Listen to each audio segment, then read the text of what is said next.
دیکھیں قرآن مجید نے سورۃ الاعلیٰ میں یہ بات بیان کی ہے کہ صحف ابراہیم و موسیٰ، ابراہیم اور موسیٰ کے صحیفے. ہمارے یہاں عام طور پر جو بات سمجھی جاتی ہے وہ یہ ہے کہ ابراہیم علیہ السلام اور دیگر جو پیغمبر تھے ان کی تعلیمات جو تھیں وہ زبانی تھیں. انہوں نے اللہ کا پیغام پایا اور اس کو لوگوں تک پہنچایا. اس کا ایک حصہ تو ٹریڈیشن کا حصہ بن گیا.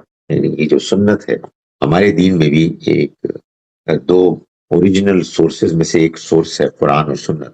یہ اصل میں ابراہیم علیہ السلام ہی کی سنت ہے.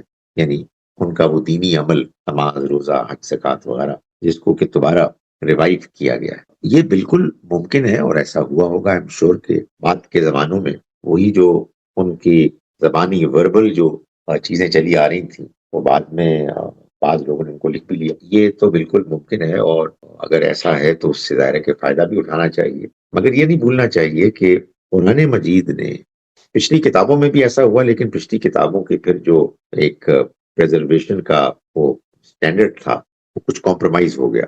لیکن قرآن مجید نے تو آخری حد کے سٹینڈرڈ کو مینٹین کیا ہے پریزرویشن کے پوائنٹ آف ویو سے. جب ہم اس کو پڑھتے ہیں، جب ہم اس کو سنتے ہیں تو اس کانفیڈنس، اعتماد کے ساتھ پڑھتے اور سنتے ہیں.